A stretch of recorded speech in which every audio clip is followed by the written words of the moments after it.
great honor to be here, and I talk fast, and I guess as a pastor, I get a little fired up every now and then. But the blessing is that God has gave you 2 ears, so you can hear twice as fast as I speak. And then following Dr. Piper, my goodness gracious, what a wonderful message that he has shared. So I'm going to get ready to get started. We're going to see how I'm going to start off with a little bit of humor here as we start, and hopefully this is going to do its job. If not, then I'm going to have to do it this way. All right. Here we go. Here's a cartoon that I like. I'm going to grab this so I'll be more over this way. The math teacher says, the kid says, "You said we're going to learn division today." The teacher says, "We are, critical race theory." And boy, is that the truth. Yep. It is all about division. It's always been that way. This is going to be something that you're going to have over there. I have over there, this is a chart that I have permission to make as many copies, and I can give that to you as well. They said you can make as many copies of these as you want. This is what you need to deal with critical race theory. You know, this is important because if I said, "Hey, we're going to watch some football today." Boomer. Okay, I say sooner too, but if we're going to say we're going to watch some football, how many of you were thinking European football, soccer? See? But most of you are thinking American football. Well, if you don't have the common terminology, which is what they tell you in critical race theory, well, you can't define it. Yes, you can. Yes, you can. So this kid looks at all these terms that they have, and you can look at any curriculum, and you can figure out what's going on real quick. So that's up to over there, and you can get that. Here's one of the mantras that's out there. America is an irredeemably racist and sexist country, and that some people, simply on account of their race or sex, are oppressors. That's pretty much every one of you in this room. Okay, because you are of European descent, and that's really what that deals with. I'm going to look at a couple of people that are involved in this. This is Cheryl Harris. She's from UCLA. She is a proponent of critical race theory big time, and she says that she has proposed suspending private property rights. Now, you need to be aware that this is something that they're working on diligently. The time schedule is in 2030 that none of us in this room will have any private property ownership. That just lets you know how close they are to accomplishing their goals. Now, what happened on Tuesday gave us a whole lot of hope about things not going down the toilet quicker. But that gave us a whole lot of hope. But you also need to know this. The other thing she wants to do is seize land and wealth and redistribute them along what kind of lines? Racial lines. See, I really shouldn't be talking about this because I'm going to be the beneficiary of all this, you know? But no, really, it's sin. It's bottom line. It's, listen, if God has blessed you and you have become wealthy and God has given that money to you, then don't let anybody try to make you feel guilty for what God has given to you. You earn that, you deserve that, you enjoy it, and that's the blessing of the Lord. She is being listened to. Now, our government is also listening to this man. He's probably the most listened to one, Ibram Kendi. Now, he has proposed, and they are working on this. This is not official yet. The Federal Department of Anti-Racism. Notice what this department does. It would be independent of elected branches of government. You know what that means? No accountability. Yeah. No account. Now, listen. This is significant. And would have the power to nullify, veto, or abolish any law at any level of government and curtail the speech of political leaders and others who are deemed insufficiently anti-racist. That would be people like me, Dr. Everett, and you that talk about these subjects because we are not sufficiently complying with what they're telling us to do. Here's what else he says. Listen to this. The only remedy for racist discrimination is anti-racist discrimination. The only remedy for past discrimination is present discrimination. The only remedy of present discrimination is future discrimination. Now that's going to make for a great society. Yeah.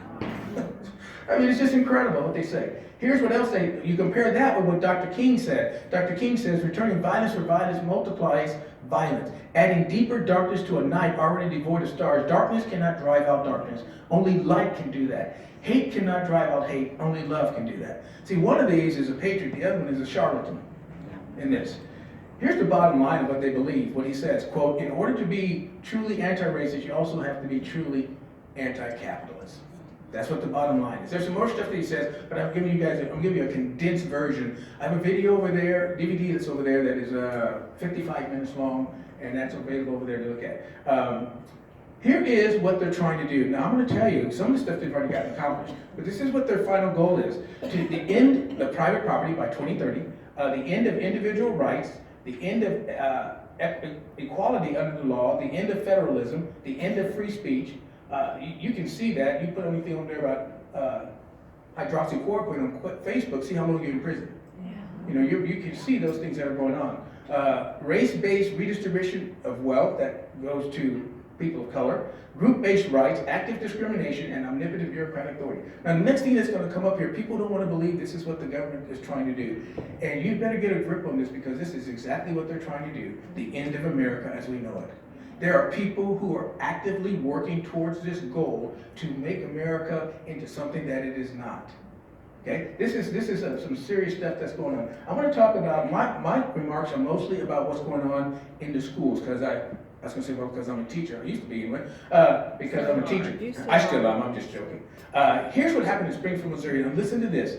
A middle school forced teachers to locate themselves on an oppression matrix based upon the idea, now watch this, they put this in print, straight, white, English-speaking Christian males who are healthy, that's not on this one, but that's part of it, are members of the oppressor class and must atone for their private privilege and covert white supremacy. Now, if you want my slides, you're welcome to them. If you have a jump drive, flash drive, you can put it in here and you can take this, because if you see under the bottom, if you click on the white, actually you have to copy that and paste it, but the other ones that are blue or green, if you click on those, it'll take you directly to the source. So you got where the sources of this is coming. This is what they're saying, so notice these terminology. Here's the other one. Here's what happened in New York City. The principal of East Side Community School in New York City sent an email to all the white parents. They didn't send it to the parents of color, telling them that they should, quote, subvert white authority, become white traitors, and then advocate for full white abolition. Now here's what they also sent out. And this is also available over there. You can pick this up over there. This is the stuff that's there. This is what they go, and I'm not going to go into detail because of time, but this is the 8 white identities, and then they list them to be more specific what's going on. So you can look at that, and their goal is for you to no longer be a white supremacist, but to drop down to be a white abolitionist. So they've got that all set up for them. This next thing is up from Buffalo. This is just child abuse. At their school, their teachers told all the students that all white parents, all white people perpetuate systemic racism, and they force this is disgusting, kindergartners to watch a video of dead black children, warning them about, quote, racist police and state-sanctioned violence who might kill them at any time. I mean, that's just child abuse. That is just child abuse. This is what's going on in our schools. Dr. Everett made reference to this at Arizona Department of Education. They created what they call the Equity Toolkit, claiming that babies, these are people with degrees, piled on top of degrees, piled on top of degrees, that are idiots. I mean, they say that they show the first sign of racism at the age of 3 months, and that white children, not children of color, are full racist, strongly biased in favor of whiteness by age 5. These are my children. We are foster parents, and we are in the process of adopting these 2 little ones. They're 4. Well, he'll turn, the boy, Bubba will turn 3 at the end of this month on the 29th.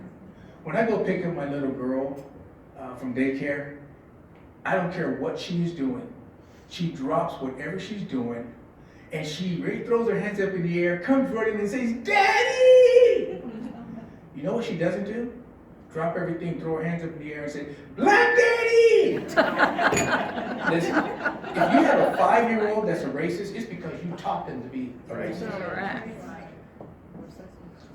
Dr. Piper made reference to what happened in California Department of Education. I mean, I honestly did not think this was going to pass. I think this is too outrageous. This is too outlandish. And it passed in March of this past year. It's in effect right now in the school districts in California. They created an ethnic studies curriculum that deals with decolonization. That means getting rid of European influence. That's all it means. That's what's on this sheet here that gives you the definitions of all these terms. So that's what they're trying to do. And they are to chant to these Aztec gods of human sacrifice. And they want to do, as he said, they want to have a counter-genocide to take place. The author of this, he says that white Christians committed theocide against the indigenous tribes, killing their gods and replacing them with Christianity. And I'm going to take a moment to read something out of here. Here are the gods. I can't pronounce their names. and it'd be embarrassing for me to try to do that, so I'm not going to try. But I did want to take a moment to share something about this. Here's what it says about this curriculum.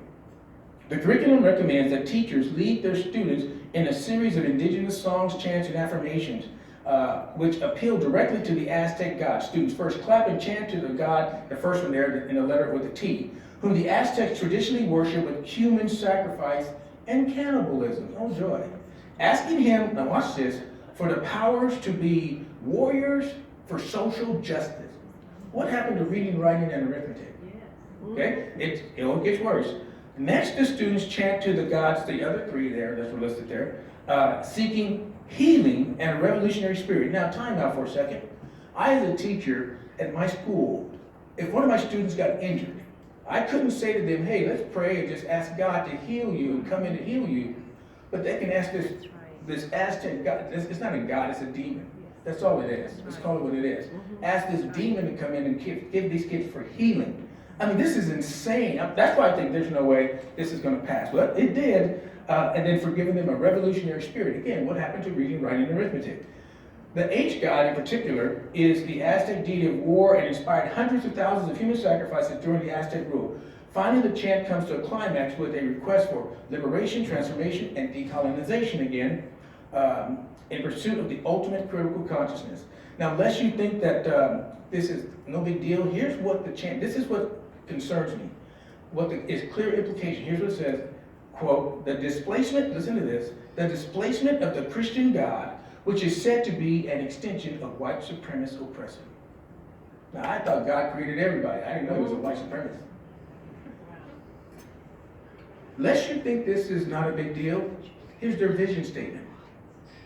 Present education not as a means of achieving competency, then why are you in the classroom? Right. Yeah. Okay, let's keep reading. But they tell you why. But as a tool for transformation, social, economic, and political change and liberation.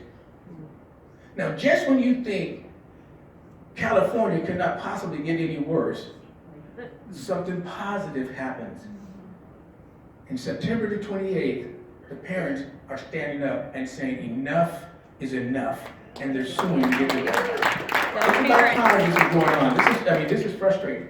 Here in North Carolina, the largest school district, the Wake County Public School System launches their campaign against whiteness in educational spaces. That means in the classroom. Now watch this.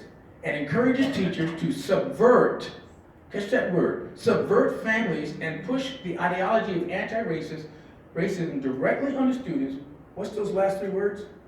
Without parental consent. Now these folks were just dumb enough to put it in print, but I promise you, there's other districts that are doing the exact same thing. They do not want parents to know what's going on. Parents begin to find out what's going on when they were forced to see what's going on at home when they were online school. And parents are walking by the computer, the kids say, what? And that's what got them concerned about this. In Santa Clara, listen to this. They describe the United States as a parasitic system based on the invasion of who? White male settlers, and encourages teachers to cash in on kids' inherent empathy in order to recruit them into political activism. Again, word is reading, writing, and arithmetic. Here I want to get more personal. This is the school I was at, Roosevelt Middle School. Most people do not know who Assata Shakur is. Okay, but listen to what she says. This was during Black History Month. This was hanging on the wall. It says, dreams and reality are opposite. Action synthesizes them. So what action is she wanting to synthesize? Well, she's a murderer. She murdered State Trooper Warner Forster in 1973. She's on the run, and she's been running, hiding, etc. She went down to Cuba first, and now they tried her in absentia and was found guilty. There's a $2 million bounty on her head, and yet this was what was hanging in her walls. I went to our principal and said, hey, I have a problem with this. The next day it was taken down. Okay. 2 years ago, when this COVID thing happened, not this year, but 2 years ago, we had to sit through this, and I'm just going to quickly go through this. It's just titled, Back to School 2020 Mental Health and Dual Pandemic of COVID-19 and Systemic Racism. Now here's what the agenda was. On Monday afternoon, locate yourself as an educator. Well, I thought that meant I was in my classroom at Roosevelt Middle School sitting there. No, I was wrong. They had a completely different idea. Look at the second thing it says. Locate yourself in a conversation about COVID-19 and systemic racism. Well, I assure you, I have located myself, and it was very different than where they had. I'll show you what they had to say there in just a moment. Okay, this was what was done at our school. Our district made what became public, made national news, and and this was also part of why I was terminated, because I speak about this. They said it's racist, and our superintendent, he said this: House Bill 1775 appears to be a solution looking for a problem which does not exist. Well, it does exist. It's still on there as of this morning on the webpage. And so this made national news. They said there's nothing to see here. Well, here is the statement, and I'm not going to read it, but it's all on there, and it goes. The white is what it says. The yellow is what has been added. This has to do with systemic solution. This is these documentations about what these words mean. So I went through all this and just talked about all the things that they had there, because we're going to be running out of time. I'm not going to go through much of that. It just tells you the institutional racism, structural racism, the things that they have through intentional acts. On this one, you will see that one of the things that they said, look down here, they told us, you must publicly acknowledge and confess your white privilege and white racism. They told all of the teachers this. And I thought to myself, what exactly am I supposed to do with that? What exactly am I supposed to do with that? And here they talk about our equity policy, but I want you to look at this, implementing our educational equity framework. It says, meaning all academic standards that even the lowest performing students cannot meet must be eliminated in the name of equity. Here's what that means. I, as a teacher, if a student turns in a paper and all they put on there was their name, the lowest grade I can give them is a 50. That's the lowest grade I can give him. Well, I gave him a 45, he misspelled his name. This is what the superintendent said. House Bill 1775 appears to be a solution looking for a problem that does not exist. I asked the audience, do you think there's a problem in the district? And the answer is always yes, no matter where I go. And so then I make this statement. If Dr. McDaniel really believes the nonsense that he's saying about this, when is he going to submit his letter of resignation so a person of color can have his job? And I do not mean me. That's the last thing I want is to be an administrator. More power to you, brother. Check your kid's yearbook. This is from Newcastle. The ACAB, this stands for All Cops Are Bastards. Some adult had to approve this. Look at your yearbooks. There's a lot of yearbooks. I've seen a lot of stuff in the yearbooks this year. It's just amazing. So why are we here? There's radicals that are driving this. There are people that are out there that get paid to keep this stuff fighting. Accusations of racism and privilege causes people to stop. The worst thing you can be called today is a racist. Let me tell you something real quickly. My time is going away. Is this? I learned this a long time ago. It took me a while to learn it, but here's the deal. I've been called the worst by God, a sinner. I've been called the best by God, my child. So anything you call me falls somewhere in between. You can't hurt me by what you call me. Now let me tell you, if you ever get there, you can become bold about standing up with what they think. Because all they have is call your names. That's it. They only have to call your name. Real quickly here, I'm going to go to the end. This is the churches embrace this lie. I wish you can get more stuff on my tape on there video. CRT is against the gospel. There's no unity. They have to always have fighting that's going on. It's divisive. It's destructive. It's an unholy alliance, and it's Marxism. It's Marxism. Let me just. I'm going to skip a lot of this stuff here. I'm going to go with this. John 13:35. By this, all people will know that you are my disciple if you have what? Love for one another. It's contrary to what critical race theory teaches. Therefore, there is now no condemnation for all those who are in Christ Jesus, Romans 8:1. It's all about condemnation. The only thing they have is to call you names. That's what they thrive on. Acts 17:26, we are all from one blood, one man. We all trace our heritage back to Adam. That's what's amazing. When we stand in heaven, there's not going to be the color of a person's skin, and it's not going to be an issue.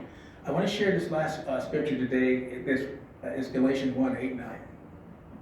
Paul says this, but even if we are an angel from heaven should preach to you a gospel contrary to what we have preached to you, he is to be accursed. Some translations say accursed to hell. Here's what that means.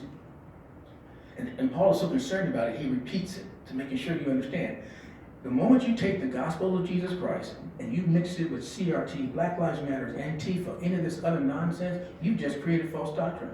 And you should be very concerned about what Jesus says. Woe to those who Woe to those who cause one of my little ones to go astray. For it would be better for you to have a millstone tied around your neck and tossed into the ocean.